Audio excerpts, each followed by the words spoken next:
আমাদের এখানে শ্মশান কালী পুজো হয়, আর সেই কালী পুজো উপলক্ষে সবাই শিবের মাথায় জল ঢালে। এই আজকে সব আসে, আজকে শিবরাত্রি সবাই জল ঢালবে। এই এই সবাই যাবে দিয়ে বজ্রেশ্বর তলায় বাবা বজ্রেশ্বরের মাথায় জল ঢালবে। তারপরে যাবে তোমার ওই শ্মশান কালী জলায়, ওখানে বাবা মহাদেবের ওখানে জল ঢালবে। প্রতি বছরই এই পুজো হয়।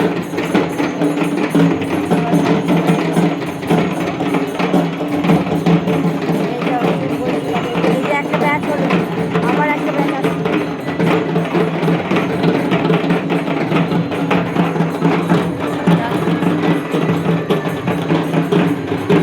ওই যার একটা ব্যাচ আসছে, প্রতি বছর এটা হয়। প্রতি বছর সবাই শিবের মধ্যে জল ঢালতে যায়।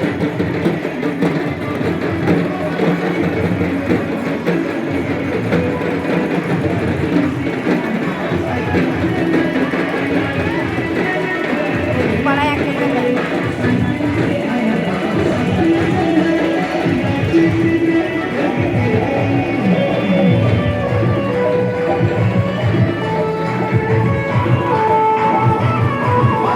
এরপর দেখাবো আমাদের বাড়ির ঠাকুর। দেখো আমার ভাইটি শিবরাত্রি বার করেছে, দিয়ে এবার সব ঠাকুরে সাজিয়েছে, এদের আলপনা দিয়েছে। কত সুন্দর আলপনা দিয়েছে খালি। এবার আমাদের এই যে এখানে হচ্ছে আমাদের রাধা গোবিন্দ, এই যে আমাদের লাডলি, এই যে সব ঠাকুরগুলোকে সব চান করানো হয়েছে, সাজানো হয়েছে। বাবা মহাদেবকে এবার সাজানো হবে, ফুলের মালা টালা পরানো হবে। চান করানো হয়ে গেছে, এরপর সাজানো হবে। তারপরে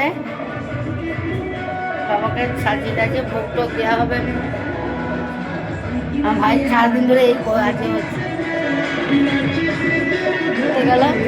এই যেমন ভাই যে ফুল তুলছে। এবার হোক মহাশিবরাত্রি, সবারই দিনটা ভালো কাটুক, সন্ধ্যেটা ভালো কাটুক, শিবরাত্রির বার ভালো হোক।